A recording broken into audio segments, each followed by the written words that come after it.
नमस्कार, मैं हूं निवेदिता शुक्ला तिवारी।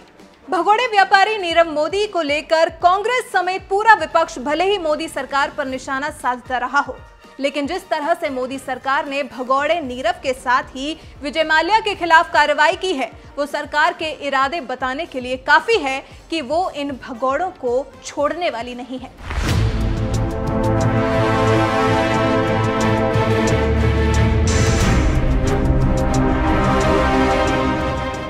कि पहले इस देश से भागे हुए कोई वापस नहीं आए। इस सरकार के समय भागे हुए लोग आज नहीं तो कल कभी न कभी आएंगे। डिप्लोमेटिक चैनल से भी प्रयास हो रहा है, कानूनी तरीके से भी प्रयत्न हो रहा है, कानून बना करके संपत्ति जब्त करने की दिशा में भी प्रयास हो रहा है। और हम हिंदुस्तान का पाई पाई जो चुराने वाले लोग हैं, हम पाई पाई वापस लाने के लिए प्रतिबद्ध हैं। भगोड़े विजय माल्या को भारत लाने के लिए मोदी सरकार तो जुटी हुई है ही। हाल ही में लंदन में घूमते दिखे हीरा व्यापारी नीरव मोदी को भी भारत लाने के लिए मोदी सरकार कानूनी प्रक्रिया में जुटी हुई है, लेकिन कांग्रेस अभी भी बीजेपी पर निशाना साधने में जुटी हुई है। हाल ही में एक ट्वीट के जरिए कांग्रेस नेता अखिलेश प्रताप सिंह ने एक मीडिया रिपोर्ट को ट्वीट करते हुए बीजेपी पर हमला बोला कि सैया भयो कोतवाल तो डर काहे का। मोदी के दो आगे दो मोदी, मोदी के दो पीछे मोदी, आगे मोदी पीछे मोदी, बताओ कुल कितने मोदी। पीएम मोदी पर निशाना साध रहे कांग्रेस नेता को उनकी यही तुकबंदी उन पर भारी पड़ गई, जब बीजेपी सांसद और अभिनेता परेश रावल ने बिल्कुल बाबूराव स्टाइल में अखिलेश प्रताप सिंह पर पलटवार किया। परेश रावल ने सोनिया और राहुल गांधी पर ट्वीट के जरिए निशाना साधते हुए लिखा, आरजी के आगे 2G, आरजी के पीछे 3G और सबसे आगे जीजा जी, तो बोलो कितने जीजी। परेश रावल ने आरजी का जिक्र कर राहुल गांधी को 2G घोटाले से जोड़ा, तो वहीं आरजी के पीछे 3G बोलकर सोनिया गांधी, प्रियंका गांधी के साथ ही जीजा जी बोलकर रॉबर्ट वाड्रा पर भी तंज कसना नहीं भूले। मोदी मोदी कर रहे कांग्रेस नेता अखिलेश प्रताप सिंह को बाबूराव यानी परेश रावल ने 2G, 3G और आरजी के फेर में ही उलझा दिया। परेश रावल की राइमिंग पर एक ट्विटर यूजर ने लिखा, अब तक तो मैं फिल्मों में सुनता था कि सरकारी दामाद बनाऊंगा, पर वाड्रा जी को देखकर यकीन हो गया सच में सरकारी दामाद होता है। एक ट्विटर यूजर ने ट्वीट किया, एजी ओजी लोजी सुनो जी, मैं हूं वाड्रा जी, करता हूं मैं जो वो तुम भी करो जी, जमीन घोटाला जी। आपको बता दें, भगोड़ा व्यापारी नीरव मोदी जब से फरार हुआ है, उसकी अब तक करोड़ों की संपत्ति जब्त की जा चुकी है। तो वहीं मुंबई के अलीबाग में स्थित उसके बंगले को भी कंट्रोल्ड ब्लास्ट करा दिया गया है। 30,000 स्क्वायर फीट के इस बंगले के पिलर्स में 3 ड्रिलिंग मशीनों से छेद कर डायनामाइट स्टिक्स लगाई गई थी, जिसके बाद एक तेज धमाके में भगोड़े व्यापारी का बनने वाला महल खंडर बन गया।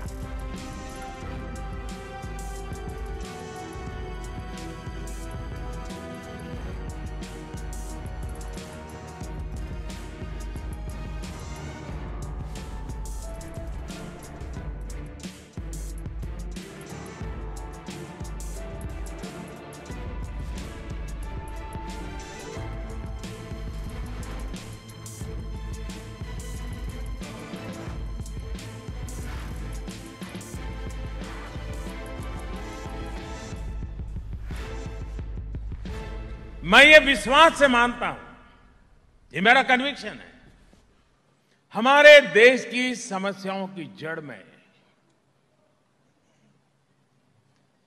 ये भ्रष्टाचार दिमक की तरह घुस गया है, सारी व्यवस्था को तबाह कर दिया है। कहीं से तो शुरू करना चाहिए कि नहीं करना चाहिए, बताइए। मैं भी ये कैसे कर, भाई इतना फैल गया है, कौन कर सकता है, छोड़ो यार, सारी सरकारें आई चली गई, कम से कम हम नहीं करेंगे, ये कह करके मैं भी छूट सकता था। लेकिन मेरी आत्मा कह रही थी कहीं से तो शुरू करो, और मैंने ऊपर से शुरू किया।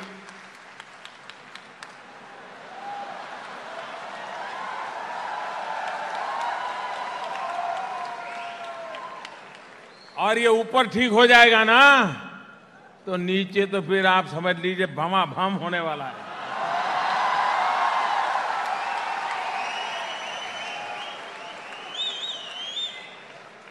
और इसलिए और आपने देखा जिस 4-4 पीढ़ी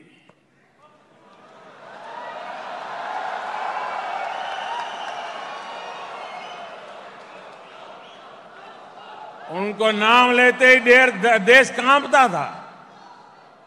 उनकी ताकत ऐसी थी, देश को 18 महीने तक जेल खाना बना दिया था। ये ताकत थी उनकी।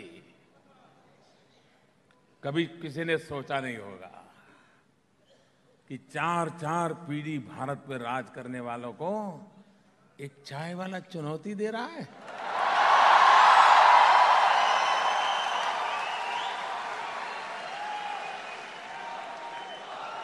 और आपको पता है ना,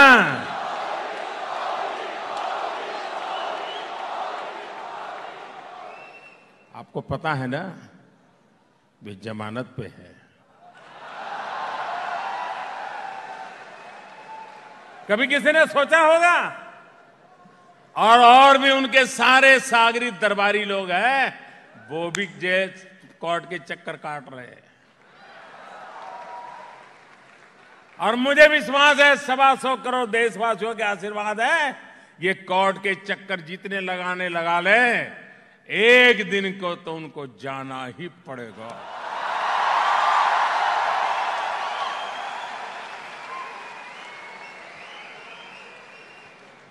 देश का जिन्होंने लूटा है, उन्होंने लौटाना ही पड़ेगा।